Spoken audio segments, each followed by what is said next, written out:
Sinundo nga ako ni Elena sa shop kasi pupunta nga kami ng unit. Pero pagdating nga namin ng Alabang, nag-usap nga kami na dadaan muna kami ng birthday nga ni Javier. Kasi ang alam namin ni Elena, gabi nga magsisimula nga yung birthday party ni Javier. Sakto din kasi siya sa pagdating nga ng guest nga namin. Wala din talaga akong balak pumunta nga ng unit. Kaya lang yung check out at saka yung check-in nga ng susunod naming guest at saka yung lalabas na guest. Halos magkadikit nga lang nga yung oras nga niya. Kaya sabi ko nga kay Elena, sasama na nga ako maglinis para nga mabilis. At alas 8 nga ng gabi nga yun. Dahil nga mas maaga palang gaganapin nga yung birthday nga ni Javier. Dito na nga kami nauna. Sabi ko nga kay Elena, mga 5:30 nga kami aalis at papunta nga dun sa Shell. So yun, kasi kasali din kasi kami ni Elena sa program. So yung pagdating nga namin dito sa venue ng birthday party nga ni Javier, andito na nga lahat ng mga bisita. Alas 3 nga ng hapon din nag-start nga yung birthday party. Then sila tatay nga naabutan nga namin na naghahakot pa nga ng mga pagkain. Galing nga ng bahay. Dito nga ginanap yung birthday party ni Javier sa may pavilion, sa may Sukat Barangay. Pa-schedule nga yung kapatid ko sa barangay nga na dito nga gaganapin nga yung birthday ni Javier. Halos andito nga lahat ng family ko. Parang 1 kilometro din nga yung lalakarin nga namin papunta nga dito, galing dun sa bahay naman namin.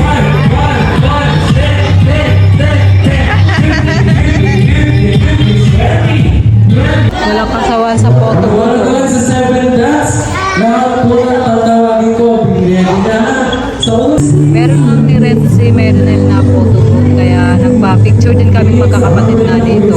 May limit nga yung time nga nila, hanggang 5 lang daw sila, kaya hindi rin nawawalan nga ng tao, kaya medyo matagal din kaming nakapagpa-picture. Pati nga kami ni Geraldine at saka ni Gerald nakapagpa-picture din. Anyway, nag-close nga muna kami ng shop ngayon. So yun nga, bibihira talaga ako mag-close nga ng shop kapag talagang importante lang din talaga. Kawawa din naman kasi yung maiiwan nga doon in case nga na hindi ako nag-close. And alanganin na din naman kasing mag-o-open pa kasi for sure after nga nitong birthday nga na to, mag-iinuman tong mga to. Then kami naman ni Elena, dediretso naman kami ng Shell para nga mag-assist nga ng guest nga namin. Then, after nga noon, babalik kami ng bahay kasi nga balak nga din uminom nga ni Elena. Nagkaroon nga ng problema yung mic na ginagamit, kaya nagsabi nga si Mernel sa mga bisita na kakain nga muna habang inaayos nga yung sounds. Yung mga pagkain nga sa bahay nga yan niluto, kaya sila na rin nga ang nag-serve nga dito sa may venue.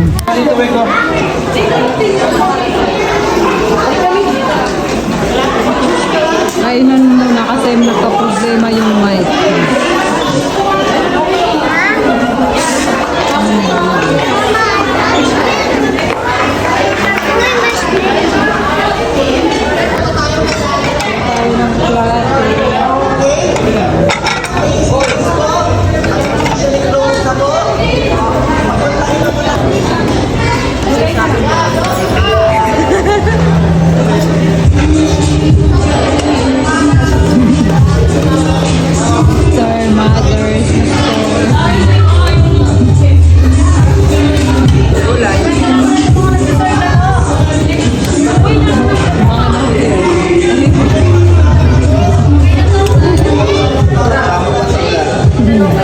Kasama pa sa vlog.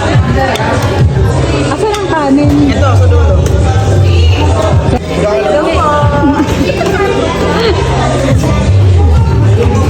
Parang katulad mo, Paul. Ang winch ako dyan, tayo. Tanan! Ang gaganda ng mga server. Okay na. Isa pa. Tama na po. Baka di ko maubos. Kain tayo, guys.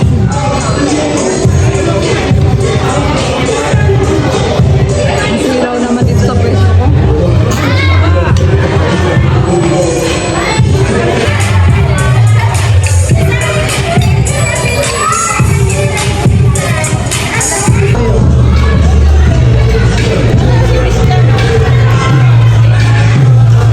Paano yung setup yun bago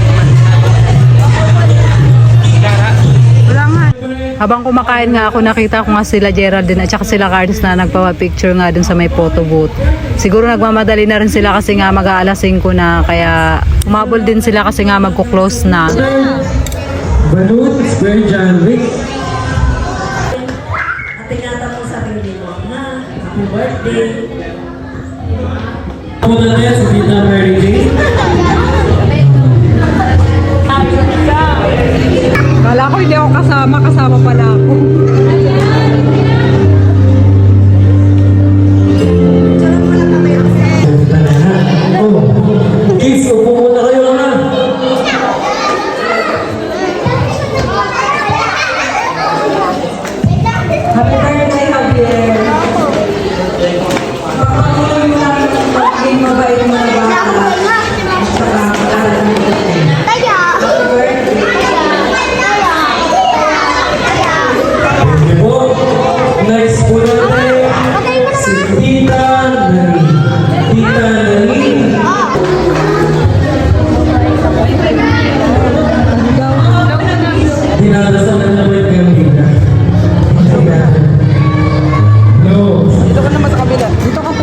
naman. Pablo, Kuya Zay. Next, kay Mami. Ay, wala ka pala, te. Wala nga eh. Picture. Yan. Maraming salamat po. Picture taking ulit with Kuya Zay.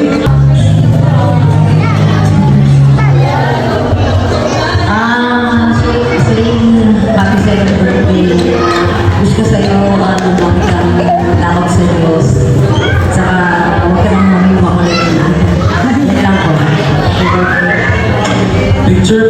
Inantay nga lang namin ni Elena na matawag nga yung pangalan nga niya bago nga kami umalis. 5:30 na rin nga ng hapon to at medyo tingin ko matagal-tagal pa nga tong party nga na to. Kasi meron pa nga mga pa-games para sa mga bata and nagpaalam na nga kami kay Meronel na aalis na nga kami. So yun na guys, hanggang dito na lang po muna yung ating video for today. Maraming salamat po sa inyong panonood. Mag-iingat po kayo palagi. God bless and babush!